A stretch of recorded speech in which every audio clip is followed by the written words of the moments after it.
El cafè de les antípodes ple de goma a goma aquest dimecres per descobrir tot allò que s'amaga bajo el mantel.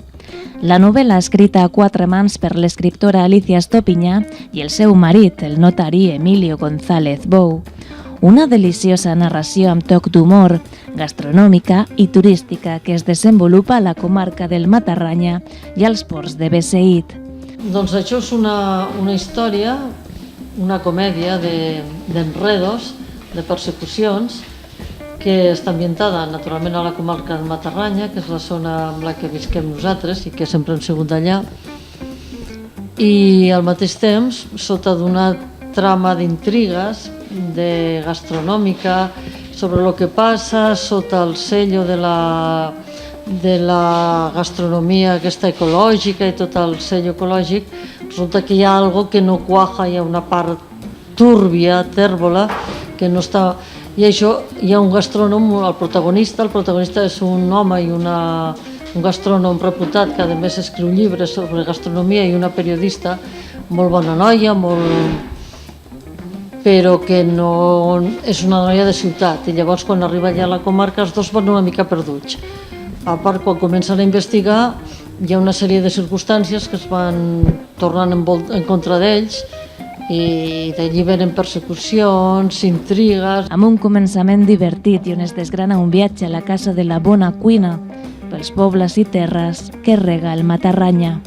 Es desenvolupa amb dos nivells temporals diferents.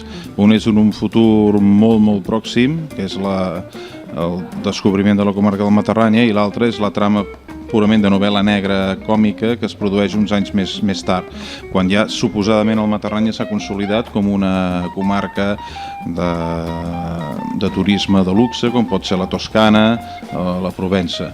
Després vam crear un personatge que és un advocat que després d'haver fet molts diners amb l'especulació immobiliària, amb l'assessorament d'empreses, es converteix en perquè és un gran menjador, un gran bevedor, i després es converteix en gastrònom, i per diversió, com que s'ho pot permetre, es dedica només a escriure sobre menjar. Fa llibres, participa en programes. La primera fase de la novel·la el que fa és anar descobrint la comarca del Matarranya, és a dir, descobrir els seus restaurants, la petita història, el canvi brutal que es produeix a partir de l'any 1987-88, que una comarca pràcticament que era del tercer món es converteix en una comarca del primer món, amb un nivell de vida altíssim, una renta per càpita molt alta, i bé, d'això jo ho conec molt bé perquè vaig entrar de notari precisament a la comarca del Matarranya l'any 88 i vaig ser partícip d'aquest boom econòmic que es va produir a la comarca, de manera que amb aquest aspecte purament sociològic, històric, gastronòmic de la comarca és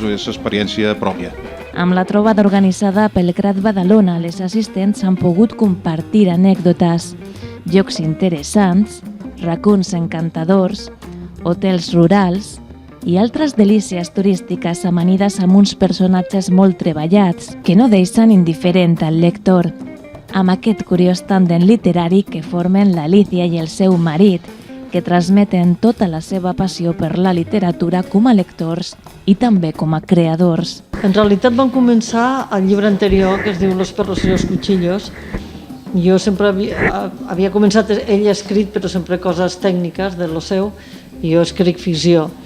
A l'última novel·la jo volia que hi hagués un substrat, algo sòlid, per explicar una part de la trama que es desenvolupava a la novel·la. Llavors ell va dir, com a ell li agrada tot això de documentar-se, jo som més d'imaginació i acció i ficció, llavors vaig dir, hauríem de fer una part històrica aparentment documentada, que després ja en les seves llicències, i ja et dic, va sortir l'anterior novel·la que es diu Los perros y los cuchillos, que ell ja fa una part bastant important amb la que descriu un context històric que explica com van arribar a parar unes determinades obres d'art a la comarca del Matarranya. Com sembla ser que això va donar bon resultat, perquè va quedar, doncs vam dir aquesta, també la seguim amb la mateixa tònica, i bueno, la veritat va donar bon resultat perquè va guanyar el premi, no? O sigui que, i crec que és molt complementari, una part sense l'altra no s'explica, no? O sigui, la novel·la no seria sense cap de les dues parts. Tot plegat fa la novel·la perfecta, tant per a aquell que li agrada més el sentit literari com per als que arriben buscant la part més històrica.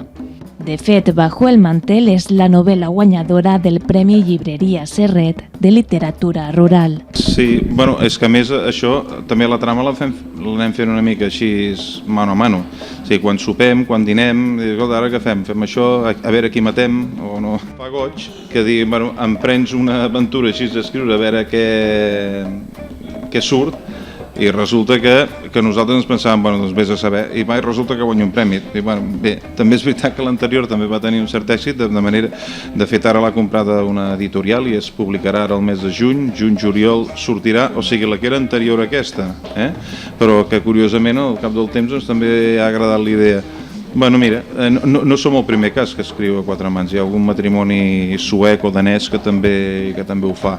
El que passa que nosaltres de moment el que fem és escriure això, són dos relats paral·lels i sempre hem fet aquest estil.